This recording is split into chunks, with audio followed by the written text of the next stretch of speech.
Hello, Cleveland, and welcome back once again to another edition of the Dogland Podcast. I am your host, Jackson McCurry, and joining me as he has the last several episodes, it's none other than Jack Duffin. Jack, how you doing, buddy? I'm good. This is it. This is the final week of the offense. We're wrapping it up. It's come around already. Feels crazy. I know. It seems like just the other day we started with the quarterback position, but we have zipped through all the offense. This is the wrap up of the offense for the off-season roster deep dive series that Jack is doing over at the dogland.com.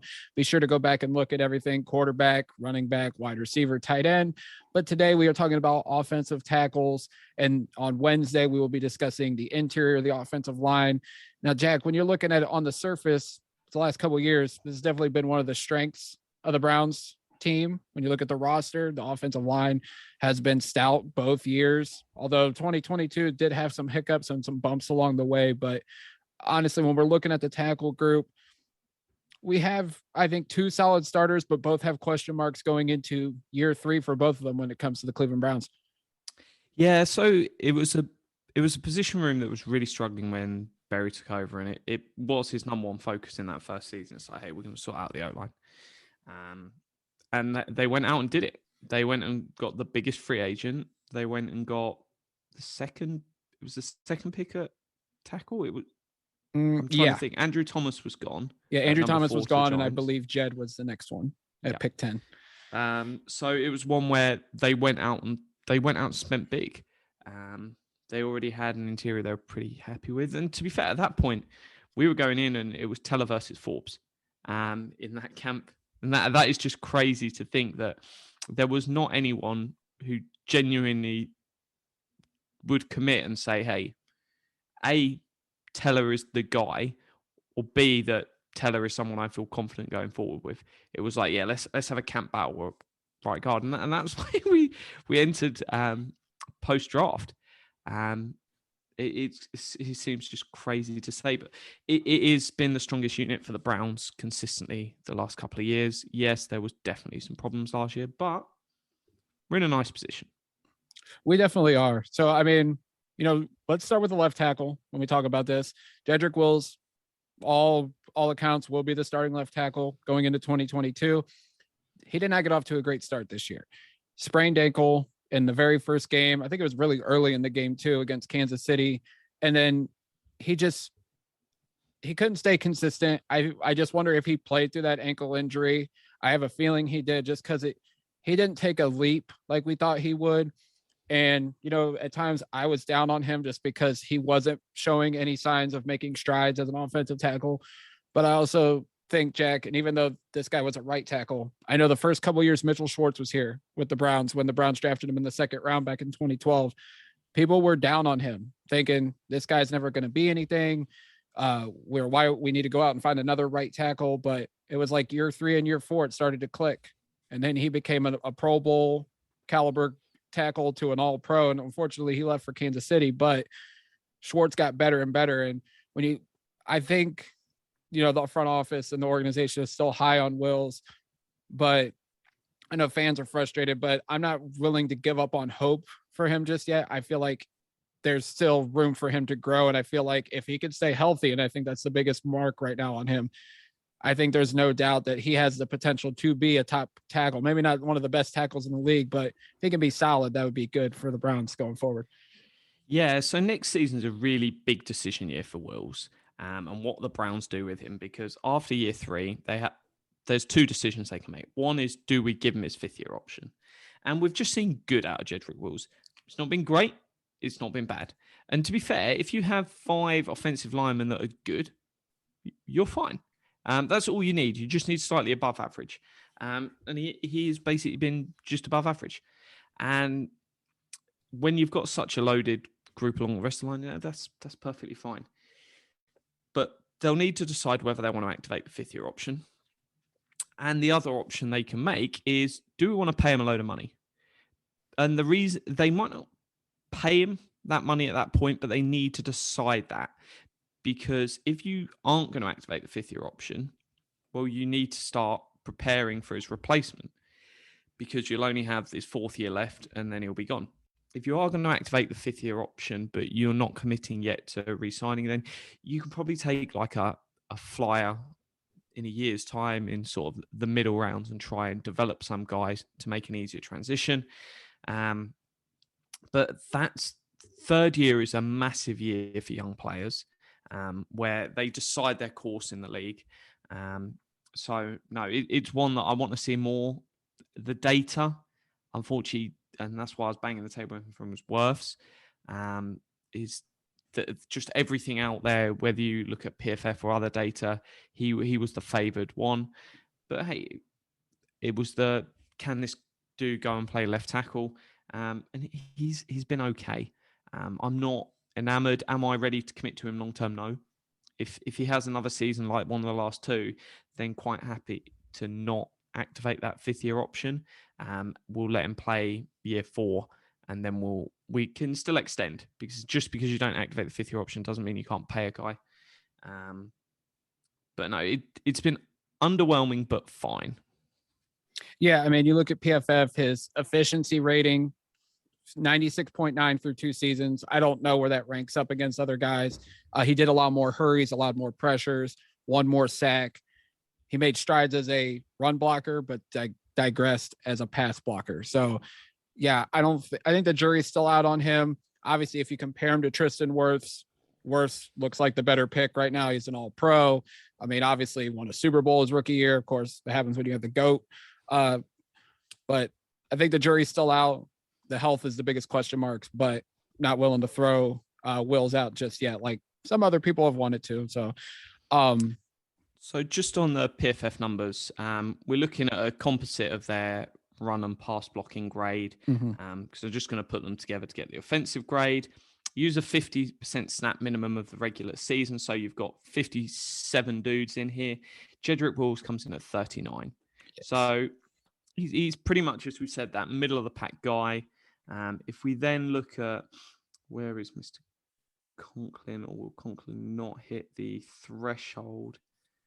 Conklin doesn't hit the threshold. Let's move it to 20% and see if we can find him, because I think he did have a good season. So if we move it to that, we've got 88 dudes then on the list, and Conklin comes in at 19.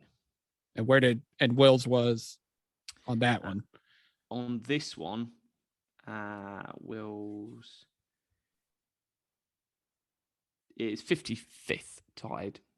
So he's about middle of the pack when it comes to offensive tackles right now. So, okay. I mean, yeah, he's only 23. I mean, still room to grow. We'll see how another full offseason, hopefully under the guidance of Bill Callahan and the offensive line coaching staff, hopefully he makes strides. Hopefully year 3 is the breakout year for Wills, and the Browns don't have to worry about left tackle, because that gap between Joe Thomas and Jedrick Wills was a nightmare, to say the least.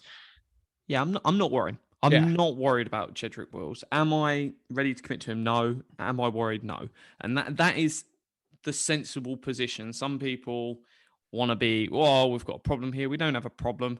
Have we got a long-term solution? No, not at the current point. It's there of, let's see year 3, and we can come back here and we will have this conversation, no doubt, in a year's time. And it will be a lot more robust and sort of definitive of, yes, he is the guy. No, we don't want to give him a 5th-year option. Right. So it's moving on to the right tackle spot. Jack Conklin is the presumptive starter, except there's a question mark with him. He was the big free agent signing a couple years back. Browns signed him to a big contract coming from Tennessee. Great in his first year. I think it was an all-pro, or he was pretty close to being an all-pro. And then year 2, much like Wills, the injuries, except for Conklin, they were significant injuries. I think the first one was a sprained elbow. Then he came back from that. And then it was the Sunday night game against Baltimore where he suffered the torn patella tendon, which back in the day was a big injury. I don't know how quickly modern science has fixed this problem. I know the Browns suffered some bad luck during the mid 2000s with this injury. Gary Baxter tore both patella tendons in his knee, was never the same player. And then LaCharles Bentley, who was a prize free agent signing for the Browns, tore it on the first play of training camp back in, I think it was 05 or 06, never saw the field again. So, for me, when I think about Jack Conklin, obviously he's a great tackle when he's healthy, but coming off this injury, We don't know what he's going to be like. We don't even know technically if he'll be available coming up in 2022. The Browns technically could, Jack, move on from him. And I'll let you explain that. Yeah, and let's just look at some of the numbers in snaps for his career so far. So this is regular and postseason. First 2 years over 1,000. Second year 500. Next 2 years, so last year in Tennessee, first year in Cleveland, basic 1,100, and then 361. So, hey, who knows? It might just be every 2 years good and 1 year injured. That might be the magic sauce for him. But it is a big concern because if he doesn't come back, say he's going to miss the first 5-6 games of the season, well, you need someone really confident that you feel stepping in. Or if not, it's moving on. And how you would move on, it's a weird one. So I've gone in and sort of read the CBA, and it's not the most user-friendly document in the world. Thank you, NFL. But effectively, they can walk away. Because there is no definitive injury guarantees in this season, it's just base salary. They could cut him, and it doesn't matter that he can't pass medical. I think it's somewhere in the region of 1.5 or 2 million. If he doesn't sign for another team for the entire season, we would have to allocate to him. Tiny amount of money, not really a concern. I think if it is a case that he's going to come back in the second half of the season, then that's fine. Someone else will pick him up, and we don't need to worry. But it's very similar, his deal, to Austin Hooper, who we've spoke about before. And the reason is both those deals were signed in the same offseason because the Browns were looking to backload as much salary cap and everything as possible. So there's $9 million left in signing bonus money on his deal, which is whether you keep him or he goes, that's all there. And that's fine. If we look at the way his deal was structured, there was $30 million for the first 2 years. And then this year 3 was all about an option of $12 million. Do you want to keep him or do you not? Designed that way so the Browns could have an out for the exact reason if injuries and things occurred. So they're going to have to decide, do they want to keep him? And is he going to miss the first part of the season? If he is, then why not move on? There's no point paying him for that. Is it they have lost confidence and scared that it's going to be a recurring injury, and even though he might be ready for week 1, will he be gone by week 4? And that is a genuine concern where they might go, actually, we need to look at other options because we don't want to commit there. And then suddenly Hudson or another tackle is having to start really early.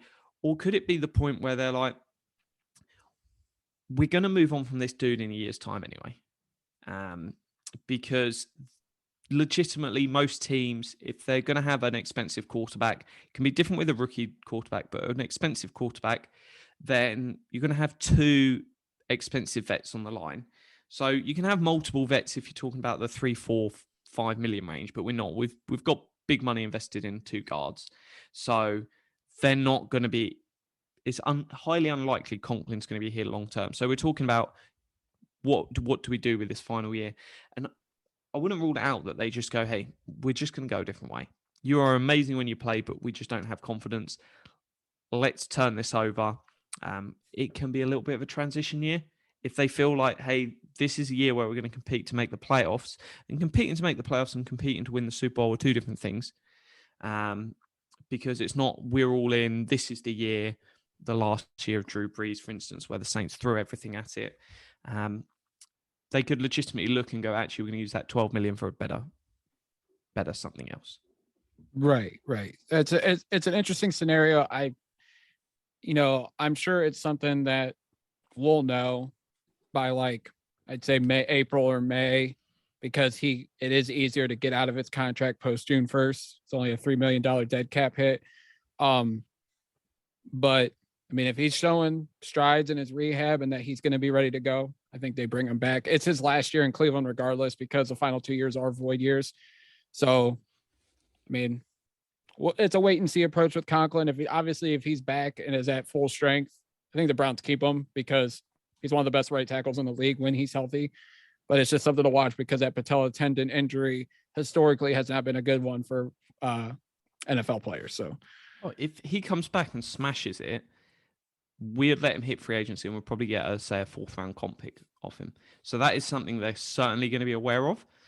And it all just comes back to that health report. And that's something we're not really going to get told. And who knows, if the two camps have spoken and they're like, look, you ain't going to be healthy until like September, October, then we're not going to June 1st cut you because we might do that with Hooper. What we're going to do is we're just going to cut you nearer the time. We'll let you know and you can go chat to teams, but no team's going to spend any money on you because you're injured. And you have to pass a medical before signing for a new team. So it's one where it could easily be the case where he just hangs around and does some stuff. And then, he can then sign some incentive-laden deal that won't then hit that team's cap and they can deal with the consequences next year. So, Jack, towards the end of the season, I threw out an interesting theory on Twitter as it pertained to the offensive line. And this wasn't including Conklin, obviously, in the future plans because of the injury that he suffered. My theory, and this goes back to when Joel Bitonio started at left tackle in the Raiders game, was that the Browns could theoretically, now I don't know the likelihood of it, but it's an option, and we're going to discuss it here, is that what if they moved, and this is if Bitonio doesn't, or not Bitonio, if Conklin doesn't come back, they slide Wills back to right tackle, which he played at Alabama, and they slide Joel Bitonio out to left tackle. Now, they just re-upped his contract. They're paying him like he's a all-pro caliber guard, which he is, but they slide him out to left tackle, and then you worry about the left guard position, perhaps, which we could talk about in the next episode, obviously, when we talk about the interior. But this could be an option where they slide Bitonio out to left tackle, slide Wills back over to right tackle, and the Browns' offensive line is still hopefully smooth. We don't know if Wills would have a hard time readjusting back to right tackle. I doubt it, just because it'd probably be all muscle memory to him. But this could be an intriguing option that the Browns might explore during the offseason. Yeah, and lots of people are like, oh, well, how good was he? So if we look to the 2 weeks, so weeks 15, 16, when he played there, he averaged a PFF grade of 91.9. So let's pull up this NFL season and just see where that would stack if we just look at all the tackles.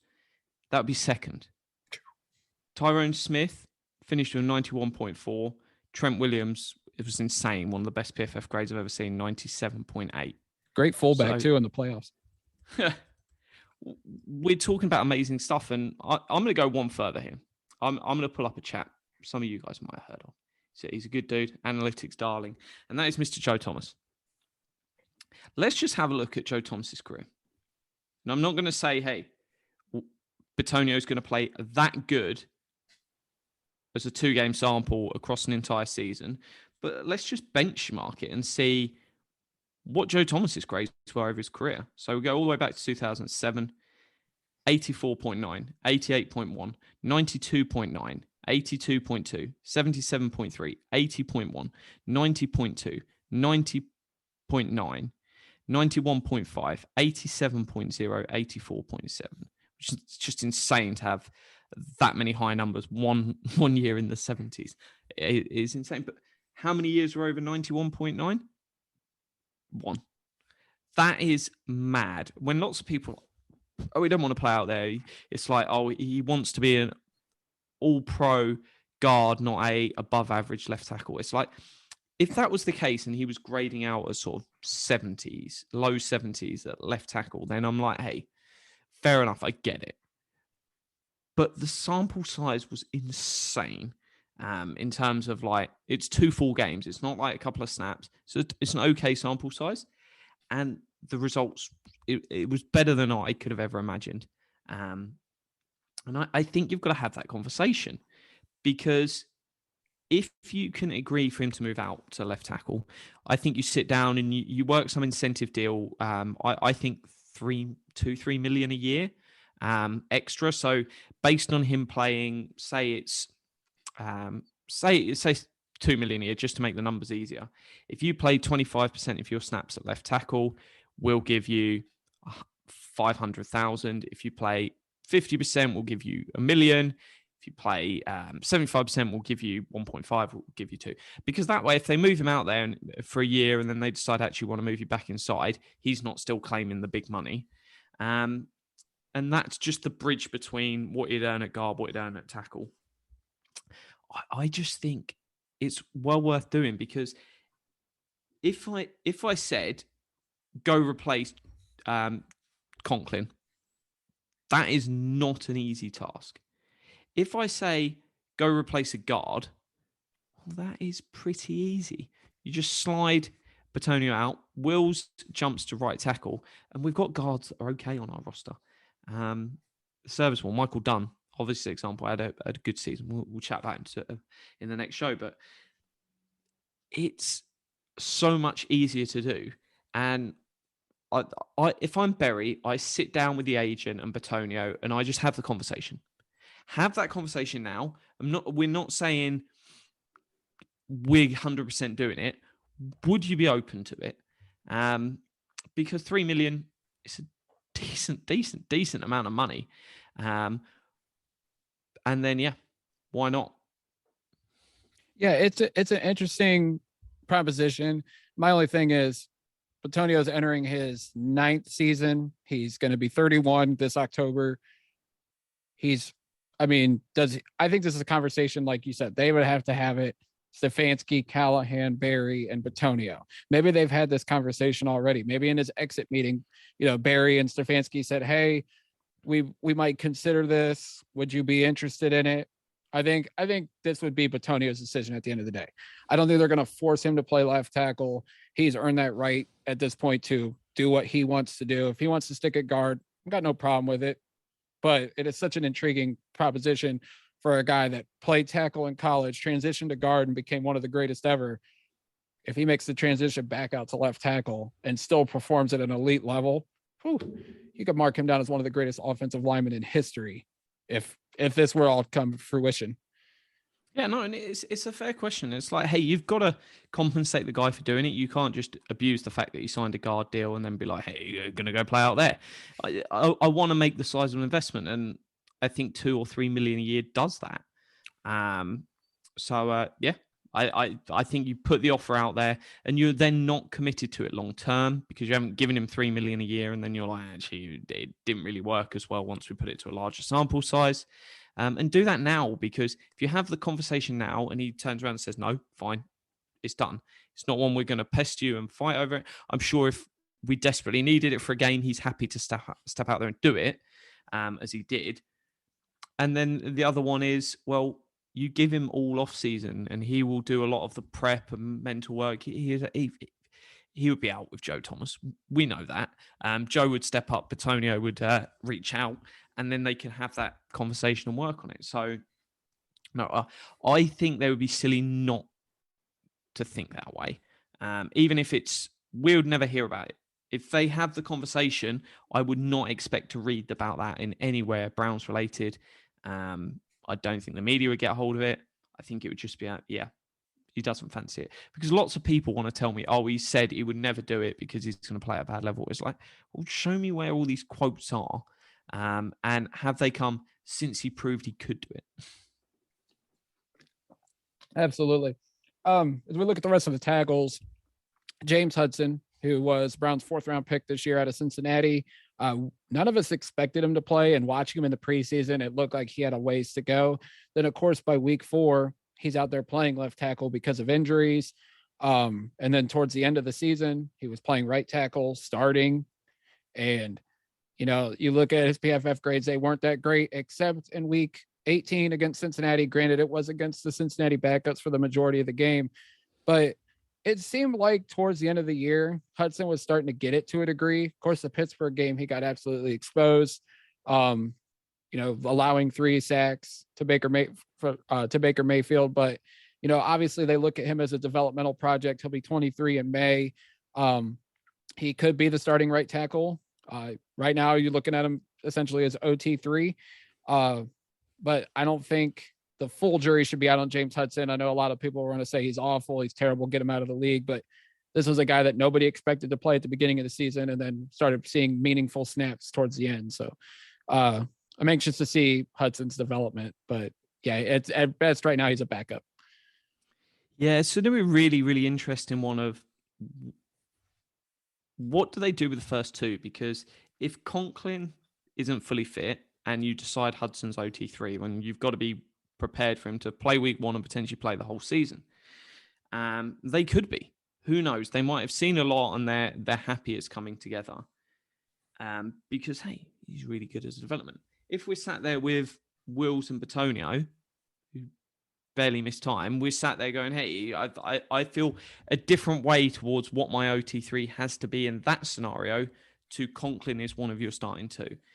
And it's just going to be fascinating because they either can draft another person in there to be your OT4, or Hudson has to go into next season as OT4 again, purely because you need someone with more experience to step in and play.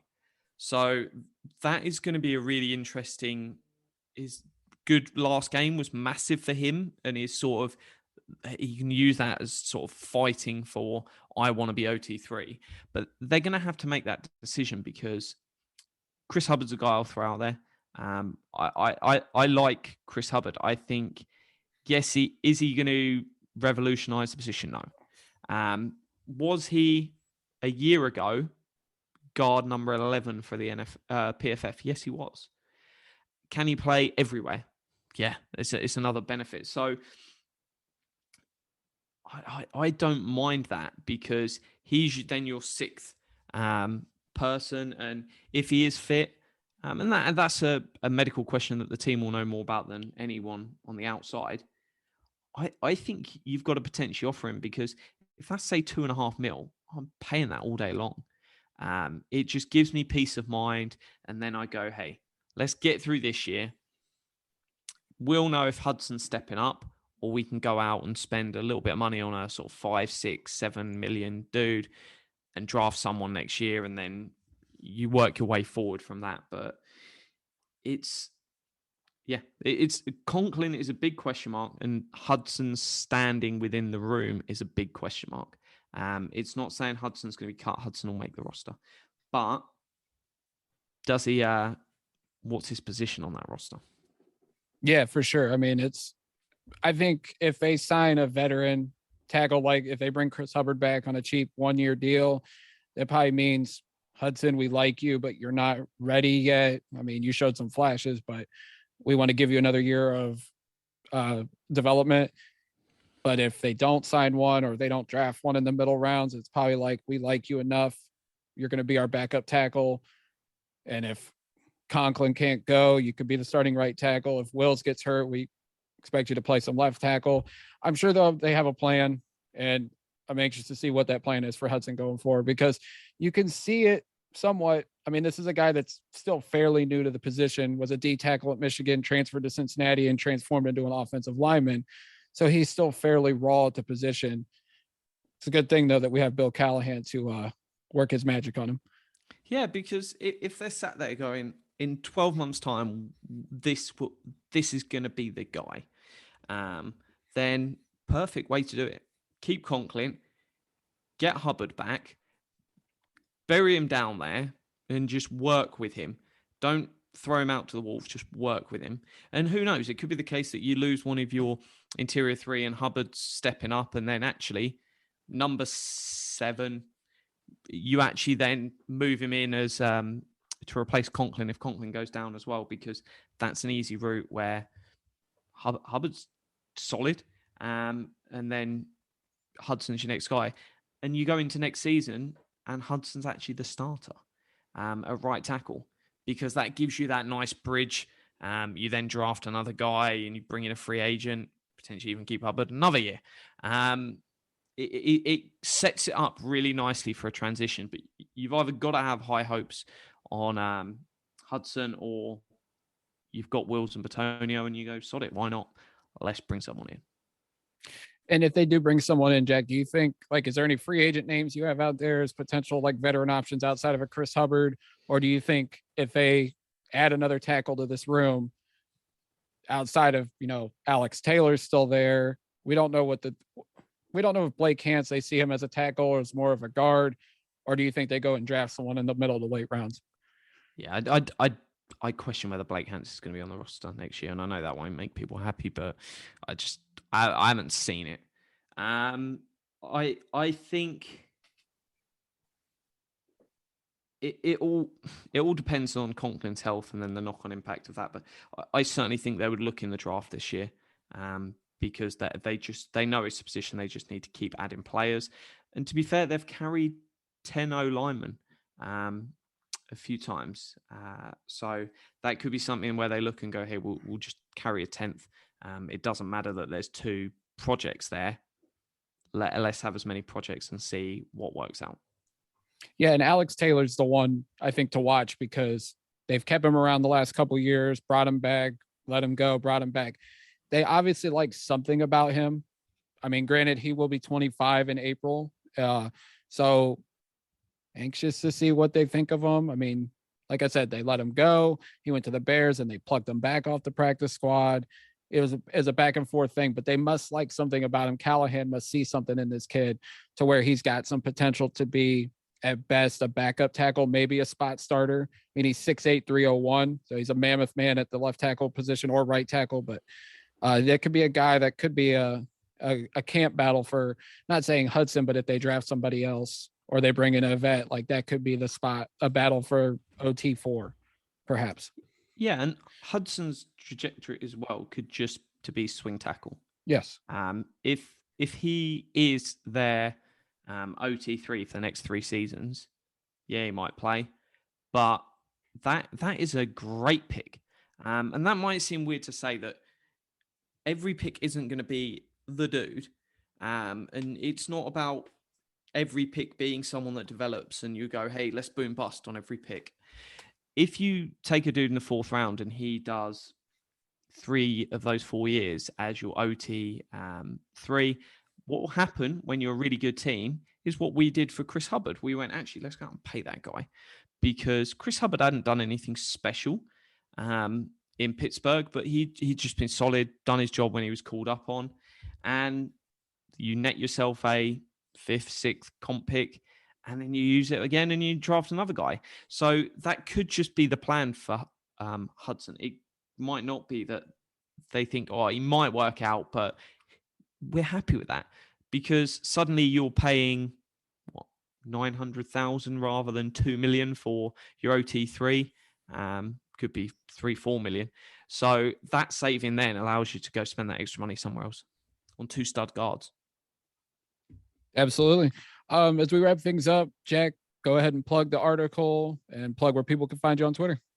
Yeah, so the article's on the dogland.com. And by all means, guys, please let me know if you've got feedback, some different ideas. We've been sort of brainstorming, having some ideas on ways we could change it up next year and make it a bit more reader friendly, some different, more exciting styles of talking about the bigger pictures we get on the podcast.